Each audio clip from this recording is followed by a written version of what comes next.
12. Stand with Custer. A half hour later, our merry band tramped joyfully through the snow to the Capitol Lounge. It was a bit of a trek, and negotiating the wintry terrain made me feel like an intrepid explorer. It took me a few minutes to get my snow legs back. Luckily, Aaron had included my winter boots as part of the outfit from hell he delivered, so I at least felt satisfactorily shod as I traipsed along. While the others chatted happily, I hung back a bit to appreciate the effects of the too early snowfall. The city felt unnaturally hushed, and I imagined the ground was in shock beneath the layers of frost and flakes. I closed my eyes for a moment as I walked, listening to the stillness of the icy air.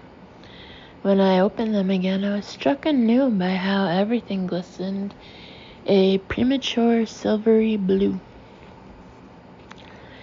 Inside the Capitol Lounge, which glowed cozily with recently assembled holiday lights, Bremen's people had reserved a sectioned-off area for our celebration. I ordered eggnog immediately, partially because of the weather, but mainly because it was the 396th anniversary of the first reported eggnog drinking in America. Parentheses, at the Jamestown settlement as described by Captain John Smith, according to my research, close parentheses. I sipped the dessert drink and wondered if Pocahontas had enjoyed it as much as I did, while I watched RG talking to Mark in the corner. It was nice to see him out with the staff. He normally made a beeline for home as soon as he tore himself away from work, restricting the socializing with his employees to scheduled retreats and the annual holiday party. As I finished my eggnog and ordered another, Aaron strode in with a group from his office. I recognized some of them from the Tombs debacle and felt a surge of anger that I struggled to extinguish, because tonight was a night I wanted to be happy. Aaron smiled at me as he walked over and slid his arm behind my back. His cheeks were ruddy from the cold, and some rogue snowflakes were caught in his hair.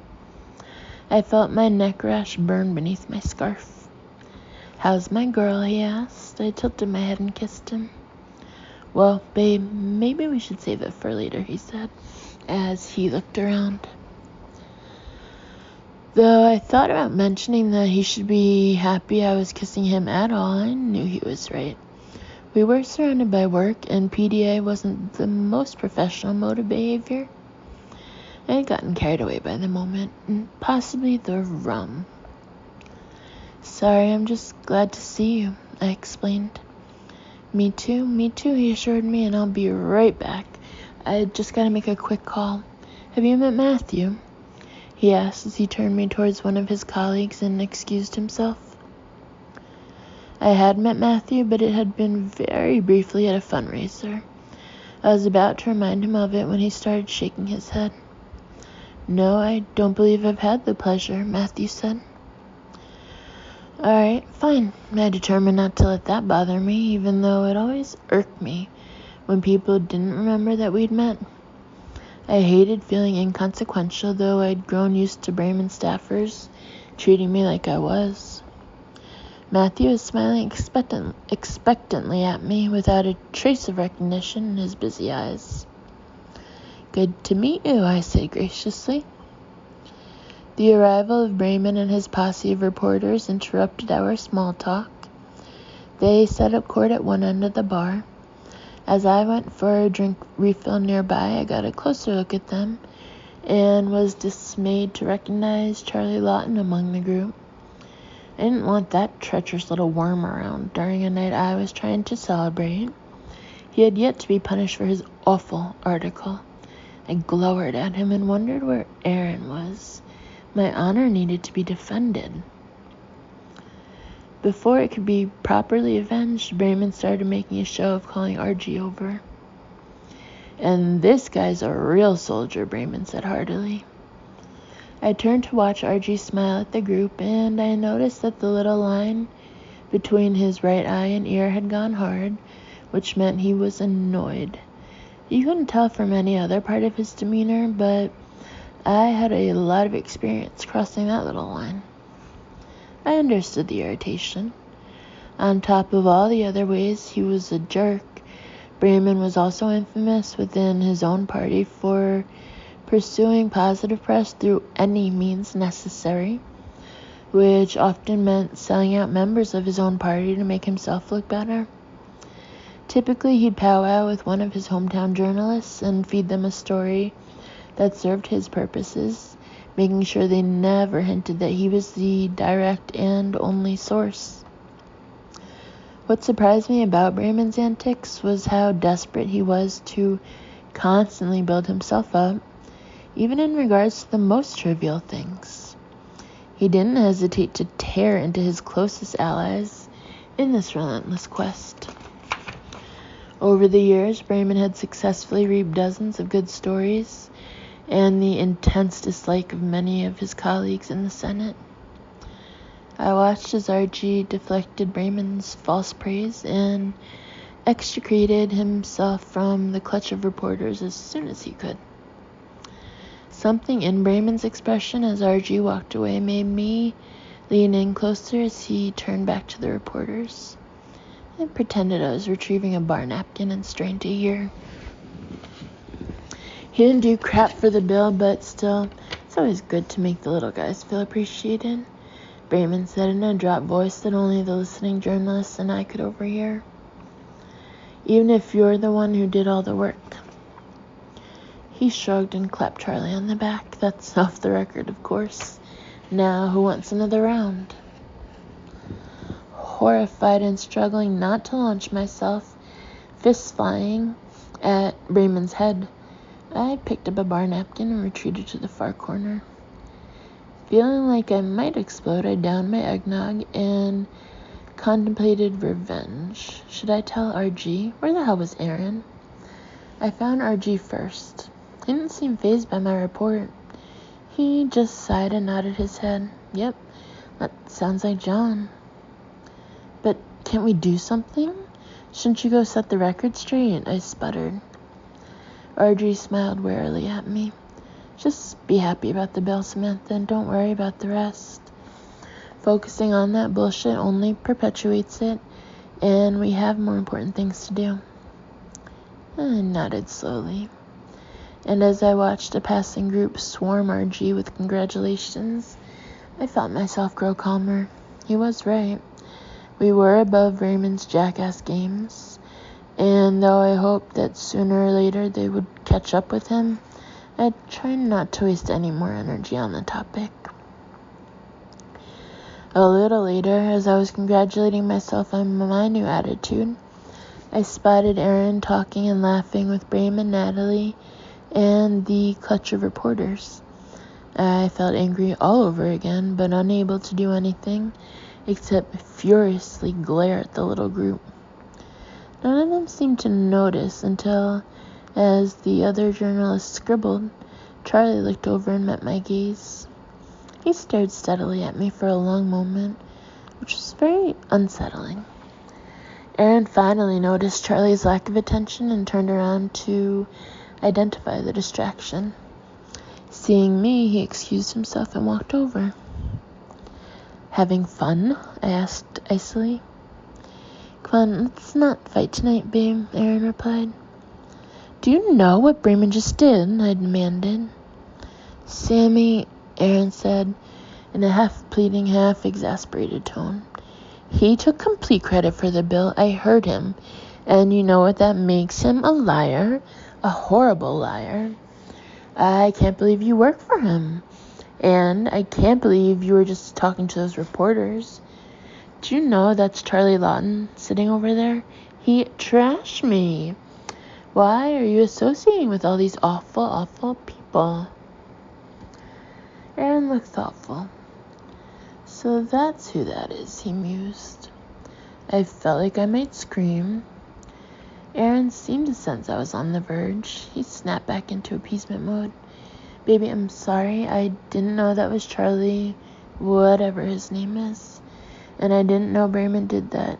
Do you want me to go beat them both up? Would he? It was tempting, but I knew violence was never the answer. Because I'd do just about anything for you, he continued. I love how fiery you are. I love how much you care. And you know what? You're the real hero of the day, he said sweetly as he took my hand.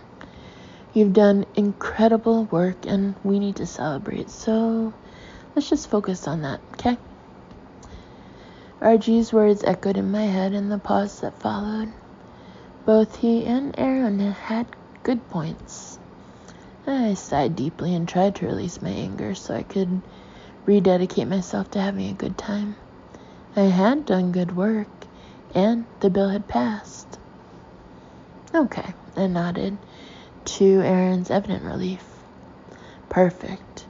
Now you sit down here and relax while I go get you another drink. To my distress, Charlie Lawton walked up while he was gone. Samantha, I was wondering if I could talk to you for a second, he said, as he put away his pen and notebook. I was shaking my head before I even got the words out. No, you can't, I said firmly. Before Charlie could say anything more, Aaron returned. Can I help you with something? Aaron asked pointedly. Would there be a rumble after all? It seemed a little cheesy. Nope, I'm all set, Charlie replied evenly. And he left.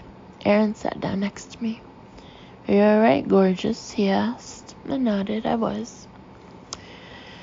Aaron handed me my drink and took my hand.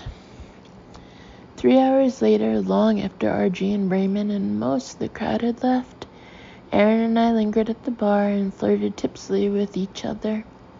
Though I despised his boss, I couldn't seem to get enough of him, and I was feeling good about the day's extremely successful work. Who cared if Brayman was an idiot? The end result was that the bill had passed.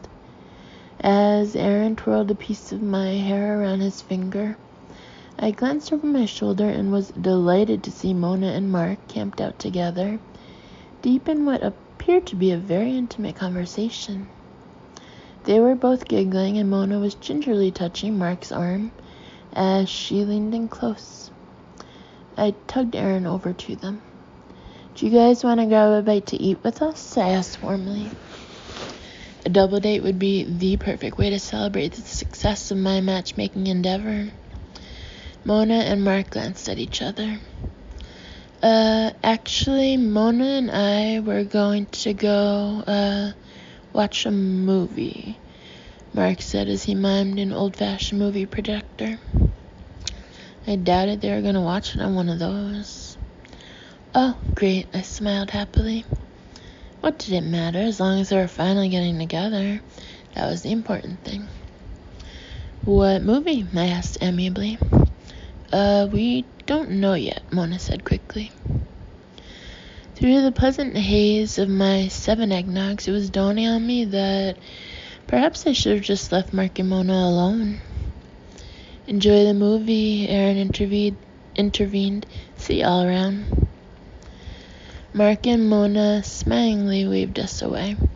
I looked back over my shoulder to see them leaning in and speaking conspiratorially to each other. Was it about Aaron and me? I stumbled over an uneven floorboard before I could fully investigate. Let's head home, Aaron laughed as he steadied me. Okay, that sounded fun. I woke up the next morning with the pleasant feeling that something very good had occurred. As my brain slid into present consciousness, I remembered the bill passage in an instant and smiled gratefully that the pleasant feeling was reality rather than dream-based. I jumped out of bed to read the coverage on the internet, while Aaron stayed wrapped up in the blanket he had monopolized for most of the chilly night. As I relived the events of the last 2 days, I skipped with giddy glee over to the door before freezing with my hand on the doorknob. I turned slowly and deliberately back towards the room. Without taking a breath, I rapidly retraced my steps, stopping next to Shackleton's bowl. He was floating upside down, entangled in the miracle seaweed Mr. Lee had conned me into buying.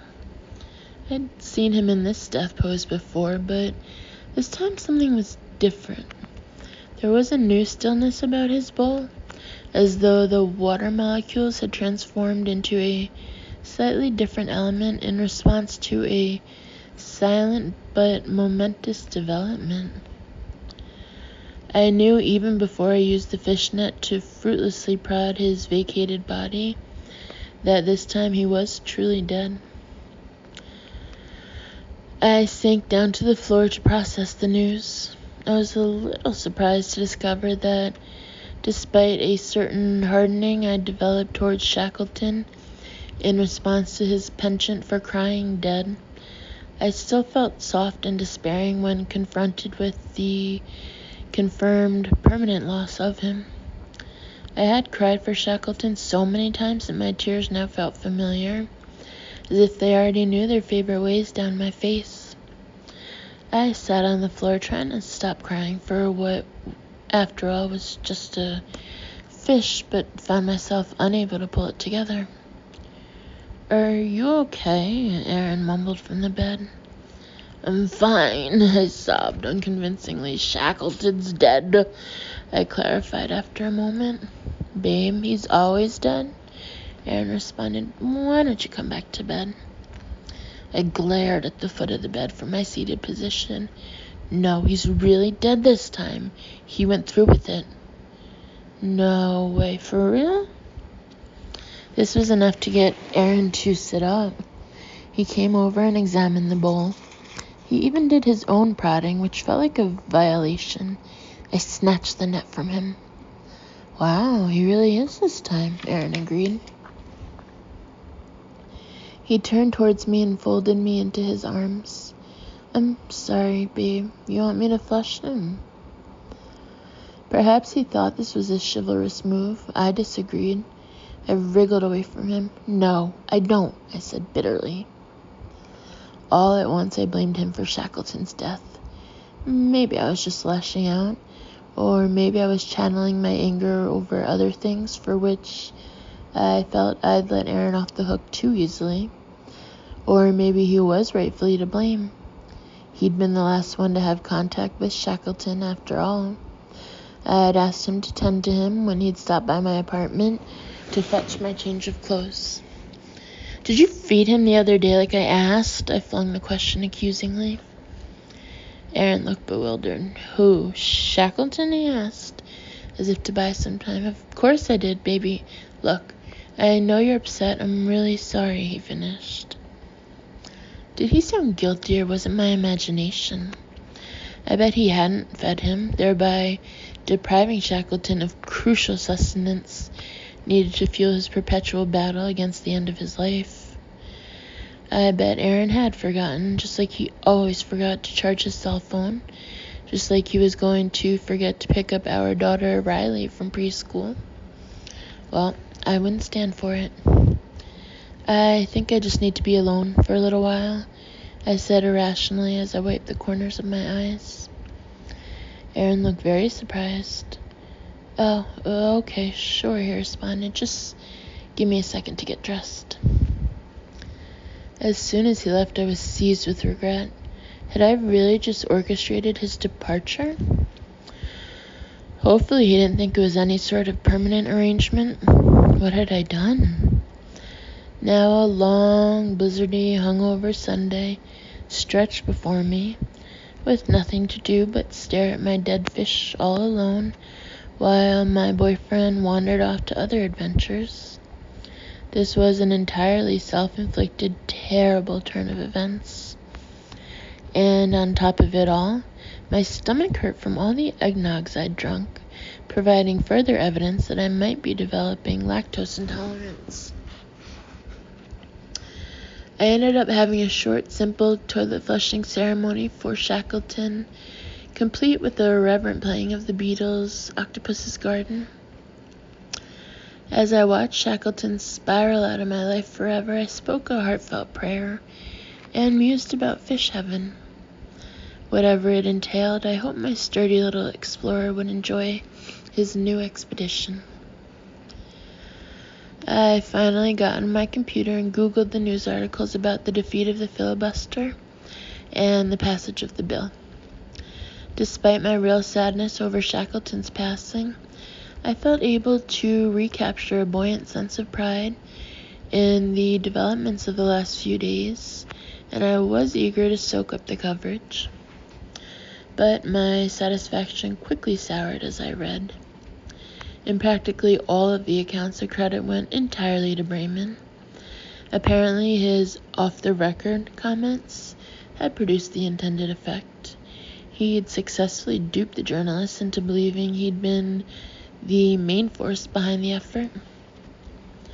Worse, most of the articles included an infuriating quote from an unnamed Bremen staffer that described how throughout the battle to pass the bill, RG and his staff were dead weight that Bremen had to carry on his back.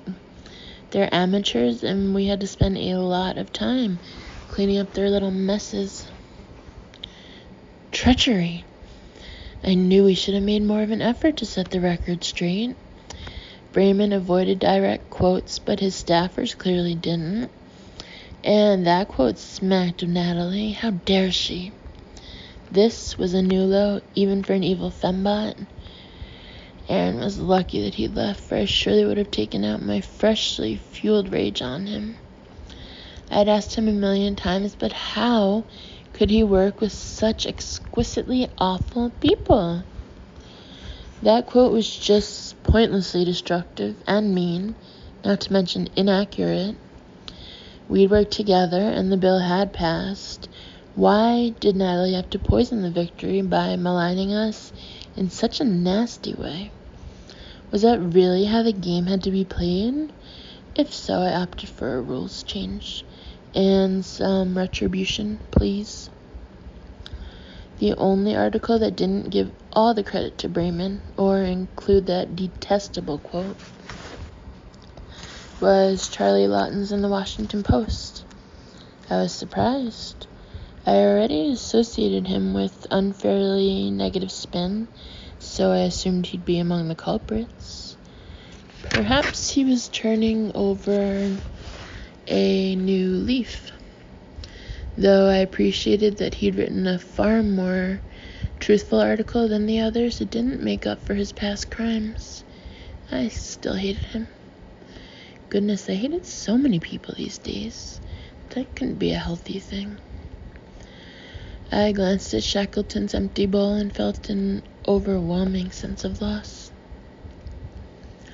Liza insisted I flee the premises. I agreed when she suggested a field trip to the National Museum of Natural History. It was a selfless suggestion. She knew how much I loved that museum. I decided to return the favor and distract myself from my own troubles by focusing on her during our visit. "How's Ryan, by the way?" I asked, as Liza cocked her head to stare at the African elephant in the main rotunda of the museum. I liked the elephant, but I was really looking forward to the dinosaur hall, where I could check out all the different obscure species names. The Albertosaurus was a personal favorite. "To be honest, I'm beginning to have some doubts about him," she answered. Really? This was good news. Was this the long-awaited revelation? "Oh?" I asked casually. "How come?" She scrunched her face up uncertainly. "I'm just getting a little tired of feeling uncomfortable around him. I mean, he's a natural flirt, so I shouldn't take things too seriously. But he kind of hits on other women even when I'm around," she said vulnerably. "I mean, not really," she rushed to clarify. "If they really knew him, they'd know he wasn't being serious, but they don't, so they sort of look at me weirdly. I don't know, maybe I'm just being paranoid." I was pretty certain she wasn't. "You shouldn't have to live your life that way," I offered. "Yeah, I know," she sighed. "Does Aaron do anything like that?" "No," I replied gently, "but all guys have their faults. Aaron's certainly not perfect." That's for sure, Liza snorted. What do you mean? I asked in surprise. I'd always assumed Liza liked Aaron. Oh, nothing, she said quickly. I didn't believe her. Sure enough, she took a deep breath and cleared her throat to elaborate. It's just, maybe he's not the exact right one for you, she exhaled. Maybe he is, she added quickly, but maybe not. She wouldn't look directly at me, and I knew that she felt conflicted about sharing her opinion. The evidence of her struggle helped me keep my anger in check. She was my best friend, and though I was surprised at how quickly the conversation had turned from questioning her romantic choice to questioning mine, I couldn't shake the feeling that maybe she was onto something. I'd recently found myself avoiding thinking too hard about Aaron's and my future, because when I did, it seemed hazy and indistinct. Did this mean that I was with the wrong person, or just that I needed to stay in the moment and embrace being young and having fun? I'd prefer to go with the latter explanation. I knew that Aaron wasn't perfect, but nobody was. And didn't it make sense that romance on the hill, like everything else, involves some concessions? In a place haunted by compromise, I wasn't all that surprised that its spirit had crept into our relationship. Yeah, maybe not, I answered finally. It's too soon to tell, but what are you gonna do about Ryan? Liza shrugged and shook her head. I guess just take a fresh look at him. That seemed like the best that either of us could do at the moment. As we approached the Braille display in the discovery room, Liza finally met my gaze again. There was a tortured tint to her eyes. Do I always pick terrible guys? She asked plaintively. Though I was glad we were back to talking about her obvious distress was painful to witness. Of course not, I lied. It's just hard to pick a guy who really deserves to be with you.